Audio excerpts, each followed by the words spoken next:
Gubernur Jawa Barat Deddy Mulyadi bela Bupati Bandung Barat, Ridci Ismail alias JJ Govinda membawa keluarganya ke kantor dinas di Ngamprah, Bandung Barat.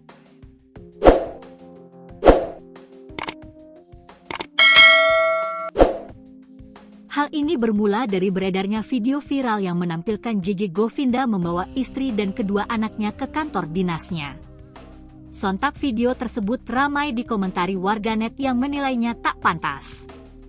Sebab, kantor adalah tempat bekerja, bukan kumpul bersama keluarga. Terbaru, Deddy Mulyadi justru membela adik ipar Raffi Ahmad itu. Menurut Deddy Mulyadi, tidak masalah membawa anak ke kantor, termasuk untuk pimpinan daerah. Bawa anak ke kantor boleh Pak, yang tidak boleh bawa selingkuhan Pak, kata Deddy dikutip dari kompas.com via Warta Kota Live.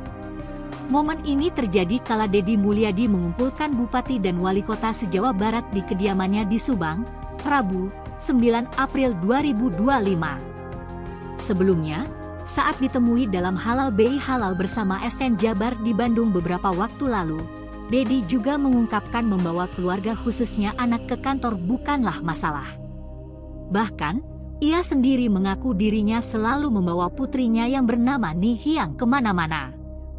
Dan saya juga minta ibu-ibu, ASN, yang punya anak boleh dong dibawa, nggak ada problem, nggak ada masalah.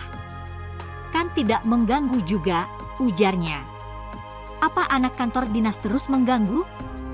Kan enggak. Itu cermin ayah yang menyayangi anaknya, kata Deddy. Deddy juga menyebut contoh teladan dari sosok Nabi yang ketika berkhutbah pun cucunya naik ke punggungnya, bahkan ketika salat pun demikian.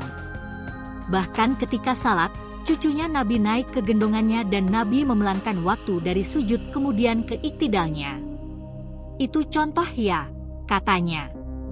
Jadi pemimpin-pemimpin hebat itu selalu menyayangi anak-anaknya, imbuh Deddy.